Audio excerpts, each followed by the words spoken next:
बारे में बताएंगे। पहले से ये जान लेना जरूरी है कि मिट्टी क्या है। मिट्टी लैटिन भाषा के शब्द सोलम से मिलकर बना है। पृथ्वी के क्रस्ट पर कार्बनिक अकार्बनिक कणों के जमाव को मिट्टी कहा जाता है। वैज्ञानिक डॉक्टर बिनेट ने पदार्थों के असंगठित जमाव जैसे चट्टानों, वनस्पतियों, जीवाश्म से मिलकर जो पदार्थ बने हैं उसे मिट्टी कहा जाता है। भारतीय वैज्ञानिक मुखर्जी, वाडिया, कृष्णा और भारतीय कृषि अनुसंधान परिषद ने भारतीय मिट्टियों को 8 भागों में बांटा है। भारत में सर्वाधिक मात्रा में पाई जाने वाली मिट्टी जलोढ़ मिट्टी है। इसी को दोमट मिट्टी भी कहा जाता है। ये भारत की सर्वाधिक क्षेत्र 43% क्षेत्र में पाई जाती है। ये भारत की सर्वाधिक उपजाऊ मिट्टी भी है। इस मिट्टी का पीएच मान 7 से अधिक होता है। इस मिट्टी को कांप या कछारी के नाम से भी जाना जाता है। कांप या कछारी के नाम से भी जाना जाता है। ये मिट्टी अलग अलग राज्यों में अलग अलग नाम से और अलग अलग कण के रूप में पाई जाती है। इस मिट्टी का विस्तार सिंधु से लेकर ब्रह्मपुत्र मैदान तक है, लेकिन इसका सबसे अधिक विस्तार सतलज और गंगा मैदानों में ये मिट्टी पाई जाती है। नदियों के बहाव के कारण जो मिट्टी लाई जाती है उसी से इसका निर्माण हुआ है। ये मिट्टी पंजाब और हरियाणा में मोटे कणों वाली पाई जाती है, जिसे रेह के नाम से जाना जाता है। इस मिट्टी में गेहूं, धान, गन्ना का अधिक उत्पादन होता है और यही मिट्टी उत्तर प्रदेश, मध्य प्रदेश में मध्यम कणों वाली पाई जाती है, जिसे मालक या काकर के नाम से जाना जाता है। मालक और काकर के नाम से जाना जाता है।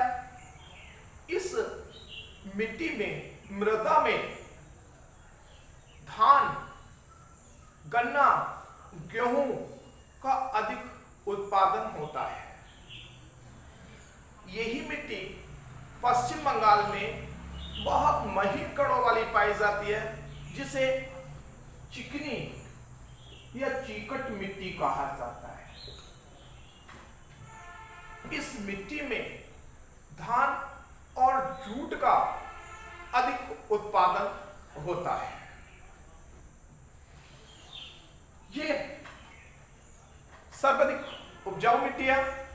ये छिद्र युक्त होती है। इसमें पानी आसानी से जाता है, इस कारण ये और भी अधिक उपजाऊ मिट्टी होती है। दूसरा, इस मिट्टी में चूना, पोटास, फास्फोरस अधिक मात्रा में पाया जाता है। भारत में दूसरी सर्वाधिक पाई जाने वाली मिट्टी है, वो है लाल मिट्टी। ये भारत में लगभग 18%, 18% क्षेत्र में पाई जाती है। इसका पीएच मान 5.5 से लेकर 8.5 तक है। यानी ये मिट्टी अम्लीय होती है। इसकी अम्लता को दूर करने के लिए इसमें चूना का प्रयोग किया जाता है। ये मिट्टी जलवायु परिवर्तन, कायांतरित चट्टानों, शैलों के टूटने से इस मिट्टी का निर्माण हुआ है। ये मिट्टी में लौह ऑक्साइड अधिक पाए जाने के कारण ये लाल रंग की होती है और इस मिट्टी का विस्तार तमिलनाडु, तेलंगाना, उड़ीसा, पूर्वी मध्य प्रदेश आदि क्षेत्रों में पाई जाती है और ये मिट्टी गेहूं, मूंगफली, दलहन और तिलहन के लिए अधिक उपजाऊ मिट्टी होती है। ये मिट्टी काली मिट्टी को चारों ओर से घेरे हुए है। ये क्वेश्चन आ चुका है कि काली मिट्टी को चारों ओर से कौन सी मिट्टी घेरे हुए है, तो वो है लाल मिट्टी। तीसरी भारत में सर्वाधिक पाई जाने वाली मिट्टी है वो है काली मिट्टी। काली मिट्टी ब्लैक सॉइल ये भारत में लगभग 15% भाग में पाई जाती है और ये मिट्टी का काला रंग टिटेनीफेरस मैग्नेटाइट, टिटेनीफेरस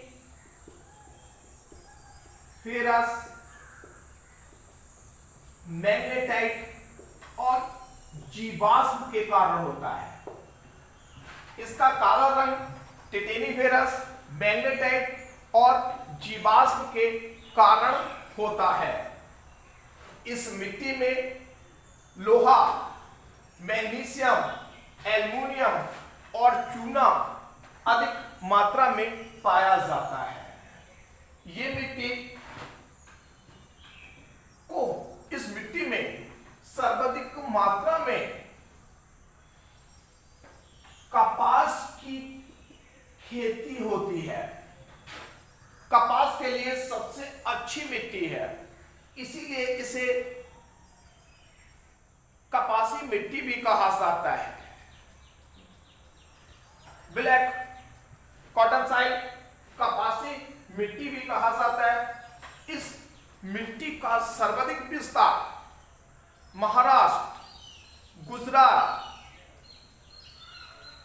पश्चिमी मध्य प्रदेश और कुछ और भागों में भी पाई जाती है। इस मिट्टी को महाराष्ट्र में रेगुर के नाम से जाना जाता है तथा ये मिट्टी उत्तर प्रदेश के बुंदेलखंड क्षेत्र में भी पाई जाती है, जिसे करेब के नाम से जाना जाता है।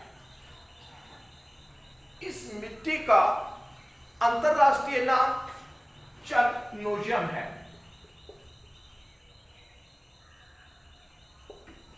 चरनोजियम ये अंतरराष्ट्रीय नाम है। उत्तर प्रदेश में करेब के नाम से और महाराष्ट्र में रेगुर के नाम से जानी जाती है। अभी तक पेपर में यही क्वेश्चन पूछा गया कि काली मिट्टी को और किस नाम से जाना जाता है, इसे रेगुर के नाम से जाना जाता है। इस मिट्टी का निर्माण बेसाल्ट चट्टानों या ज्वालामुखी से निकले लावा के जमाव के कारण इस मिट्टी का विकास हुआ है। इसके बाद मिट्टी इस मिट्टी में ज्वार, अलसी, चना का भी उत्पादन किया जाता है। नेक्स्ट है लैटराइट मिट्टी। ये मिट्टी भारत में लगभग 3.7% भाग में पाई जाती है। इस मिट्टी का निर्माण चट्टानों के टूटने से हुआ है। चट्टानों के टूटने से इस मिट्टी का निर्माण हुआ। इस मिट्टी का विस्तार असम, मध्य प्रदेश, पूर्वी और पश्चिमी दक्षिण भारत के पूर्वी और पश्चिमी घाटों पर भी यह मिट्टी पाई जाती है। इस मिट्टी में नाइट्रोजन, फास्फोरस, पोटास और चूना की कमी पाई जाती है। ये मिट्टी उन क्षेत्रों में विकसित होती है जहां 200 सेंटीमीटर या इससे अधिक की वर्षा होती है। ये मिट्टी पश्चिम बंगाल की दार्जिलिंग पहाड़ियों, उत्तराखंड की कुमायूं पहाड़ियों, मेघालय, असम, केरल, पश्चिमी कर्नाटक, तमिलनाडु आदि भागों में पाई जाती है। ये मिट्टी चाय, कॉफी, ये मिट्टी चाय, कॉफी, सूखे मेवे यानी काजू के लिए सबसे उपजाऊ मिट्टी होती है। नेक्स्ट है शुष्क या मरुस्थलीय मिट्टी। ये मिट्टी उन क्षेत्रों में पाई जाती है जहां 50 सेंटीमीटर से कम वर्षा होती है। इस मिट्टी का निर्माण दिन का तापमान अधिक होने के कारण चट्टानें फैलती हैं और रात का तापमान कम होने के कारण चट्टानें सिकुड़ती हैं। ये क्रिया निरंतर होने के कारण, लगातार होने के कारण इससे जो कण टूट टूट कर गिरते हैं उन्हें बालू या रेत कहा जाता है। उसी से इसका निर्माण हुआ है और ये मिट्टी राजस्थान, उत्तरी गुजरात, दक्षिणी पंजाब में विस्तृत होती है। इस मिट्टी में मोटे अनाज, सरसों, बाजरा आदि की खेती की जाती है। नेक्स्ट है पर्वतीय मिट्टी। ये 7.2% भाग में पाई जाती है। इस मिट्टी में का विस्तार जम्मू कश्मीर, हिमाचल प्रदेश, सिक्किम, अरुणाचल प्रदेश में पाई जाती है और पर्वत पर वनस्पति जीव अधिक होने के कारण यहाँ पर जीवाश्म की मात्रा अधिक पाई जाती है और ये मिट्टी फल उत्पादन के लिए जैसे सेब, नाशपाती आदि के लिए अधिक उपजाऊ मिट्टी होती है। नेक्स्ट मिट्टी है ज्वारीय पीट यानी दलदली। ये मिट्टी भारत में 3.5% भाग में पाई जाती है तथा इस मिट्टी का विस्तार गुजरात के कच्छ रण, पश्चिम बंगाल के सुंदरवन तथा 24 परगना तथा नदियों के डेल्टा भाग में पाई जाती है जैसे महानदी, गोदावरी, कृष्णा, कावेरी के डेल्टा क्षेत्र में पाई जाती है और इसमें सदाबहार वनस्पतियां उगती हैं। इन वनस्पतियों को मैंग्रोव वनस्पति कहा जाता है। इस मिट्टी में साल्ट, लवण जल से क्रिया करके मिट्टी को कमजोर कर देते हैं। इस लवणता को दूर करने के लिए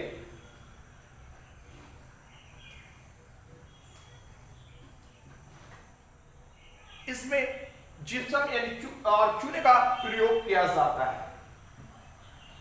नेक्स्ट है लवण और क्षारीय मिट्टी।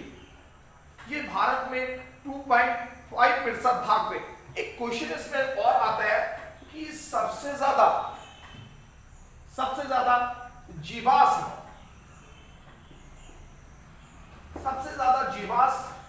किसमें पाया जाता है तो वो दलदली यानी पीट मिट्टी में लगभग 50%, 50% से अधिक जीवाश्म